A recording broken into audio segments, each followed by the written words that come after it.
what was your interaction and relationship with Fly Ty like? He was cool. Like he took me to Cali before the album came out. You know what I'm saying? Bought me them suits and shit. He bought them suits for me and all this other fly shit and all that. But I mean, everybody was telling me, don't trust him, don't trust him. Biz was saying, don't fuck with that nigga, don't fuck with him. And I was like, why not? I don't know no better. You know what I'm saying? As far as I know, he was cool with me. And shit ain't turned out it was the way it was supposed to be. They like, see? I told you, motherfucker. Hard head. Well, one thing though that I did notice was that you had on Smooth Assassin, you had your publishing, at least on the credits. So I know a lot of people in this era didn't. So how did you know to get that, or how did you end up making sure you had yours? No, I got half of it, and Biz got the other half. I didn't know that. I ain't know shit about publishing. You know what I'm saying? I ain't know shit. I found out. I found out though. That's for damn sure. Okay. So with Smooth Assassin, I assume that is what led to doing the production with Shante in particular soon thereafter. Is that accurate? Yeah, exactly. Okay, so then what on Big Mama and other stuff you did with her, what made you guys work well as a rapper producer combo? Me and Shawnee. Yeah. Because me and her was hanging out at the time. You know what I'm saying? We was tight, we was cool.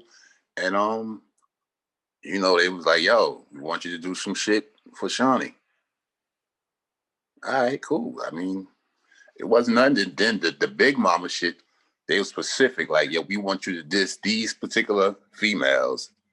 I'm like, word, you sure? He was like, yeah. So I was like, all right, well, shit, give me the check. They cut the check. I did what I had to do. And that shit led to all kind of motherfucking controversy and all kinds of bullshit. Like, and I didn't even understand like the ghost ride and shit. Like, he's like, if you a ghost rider, that's supposed to be a secret. How the fuck everybody knew it was me? Yeah, well, when they looked at the credits, it's on there. That's how I knew. But was that the first time you had written for somebody else, Big Mama? Yeah. So do you know why, of all people, they picked you, or how that worked? I guess they was impressed with my writing skills. You know what I mean? And who told you to like? Oh, I want you to diss all the females. Who was it? God. Fly Todd told me that. Like, yo, I want you to do this song for Shawnee, but I want you to diss all the females. I was like, all the females? He said, yeah. He wrote down the names and slid me the piece of paper like some mafia shit.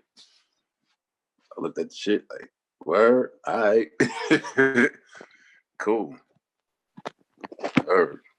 And then one of the interesting things too, I thought, was on Biz's All Samples Cleared, how you had produced the Hooker Got a Boyfriend song. Wrote and produced that shit.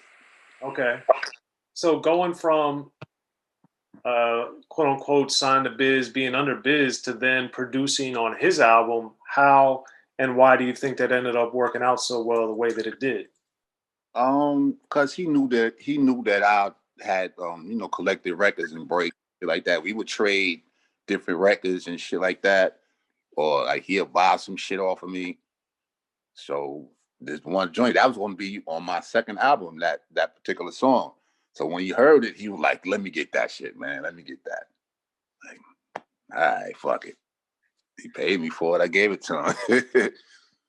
That's the definition of a good transaction. Yeah.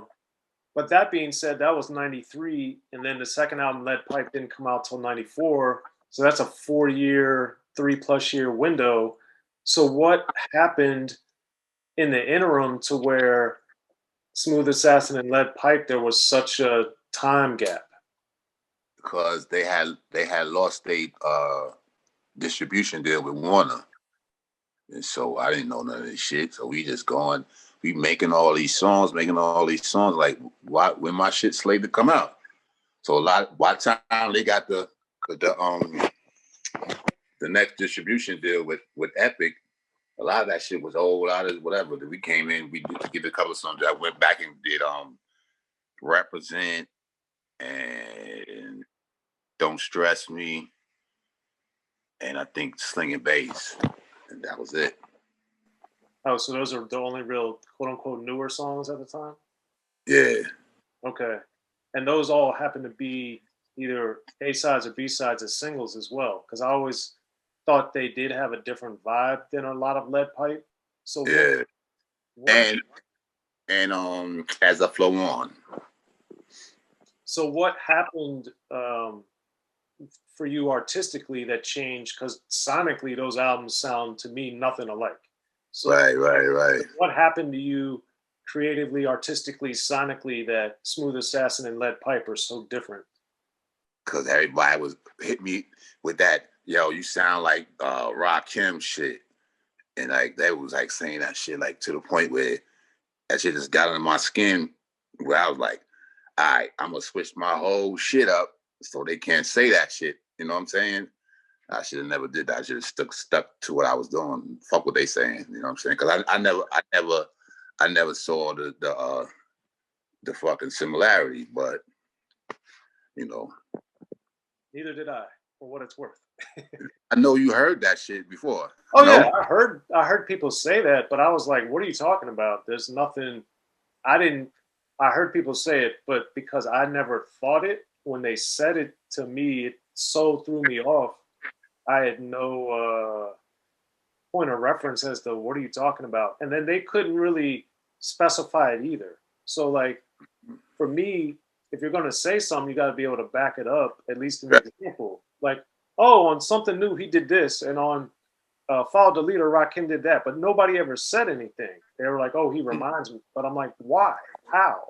You know, I never got it.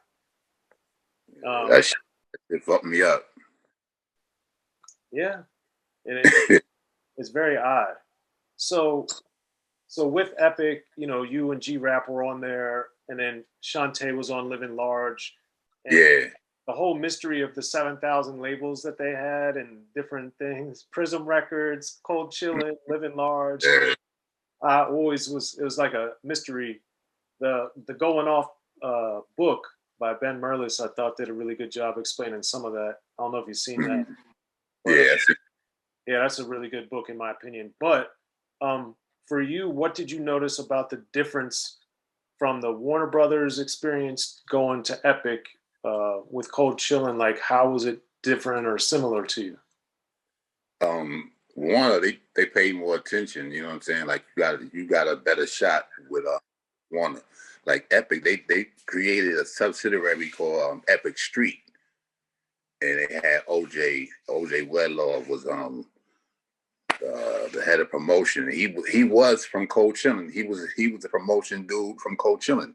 And when he went to Epic Street to run that, and we thought that because he came from our label, he gonna look out for our artists. No, sir. Nah, not at all. You know what I'm saying? It is what it is, though. Okay. It was a bad ride with that Epic Street shit. Yeah, obviously it's you, so it's much different. But for me, as a fan, looking outside looking in, I was so disappointed because Smooth Assassins just so phenomenal to me, and then Lead Pipe, it just seemed like what happened, you know. But thankfully, you continued as a producer too. And one of the ones that always impressed me was the stuff with Helter Skelter on the Magnum Force album. So how did the work with Helter Skelter as a producer come about? Because they was actually recording at my man's studio in Long Island, and I was in another room, a recording room, making beats. And they came in and heard some joints, and they was like, I ain't know you make beats, motherfucker. And I was like, yeah. So, you know, Ruck, he picked out a couple of joints, and that was it. You know what I mean? That was it. It wasn't nothing to it. You know what I mean? It like had the SP right there, studio right there. Wow. Then how was that like in the sense of with Shante and putting out multiple albums through Cold Chillin'? You know, you're in the family, you're in the crew, working with Biz. That's all people you knew or had been around for a while. What was it like then getting in just as a producer to somebody that you didn't know? How was it similar or different? Um, it wasn't no different because at that time I was working with like miscellaneous random whoever it was, rappers from around the way. So I'm always in the studio at this time. So I don't care who it is. I did shit for KRS-One or whoever. It's all the same to me. You know what I'm saying? It's all the same.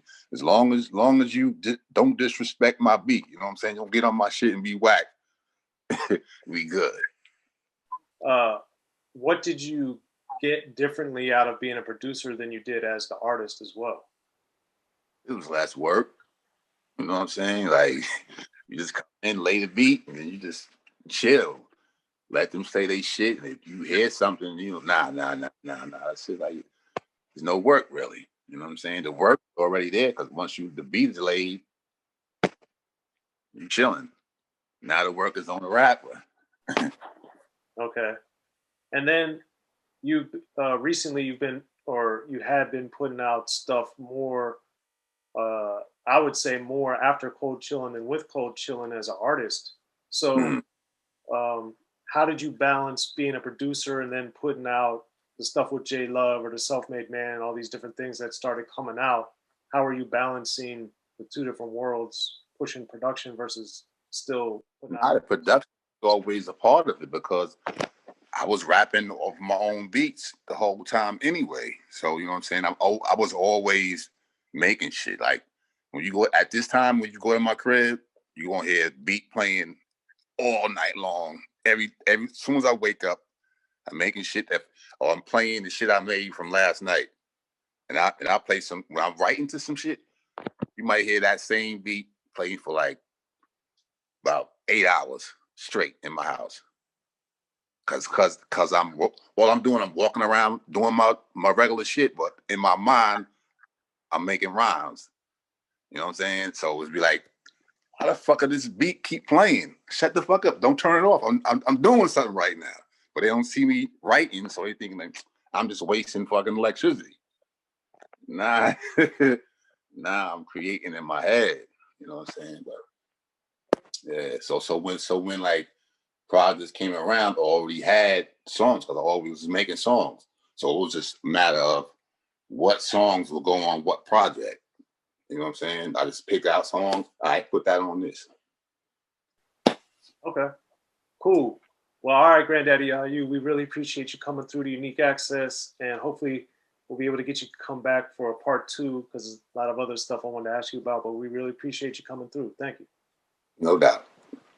Be sure to check out The History of Gangster Rap by Soren Baker. He's official. History of Gangster Rap features exclusive interviews with Ice-T, Snoop Dogg, MC Ren, the D.O.C, and dozens of others. The History of Gangster Rap, a definitive look at how Los Angeles changed rap forever. In Los Angeles, the streets definitely set the tone of the hip-hop music. At 19, I got a $50,000 car. My whole angle always was, I'll be street, but I will always tell you the horrors that go along with this life. There will be penalties and casualties for just wearing the wrong color in somebody's neighborhood. And once gangster rap made it from the streets to the TV, the genre exploded. With Fab 5 on Yo MTV Raps with NWA. Yo MTV, it just catapulted us from being local heroes to national gangbang rappers. The History of Gangster Rap discusses it all from 1980 up till today. There's always gonna be shit happening in the streets.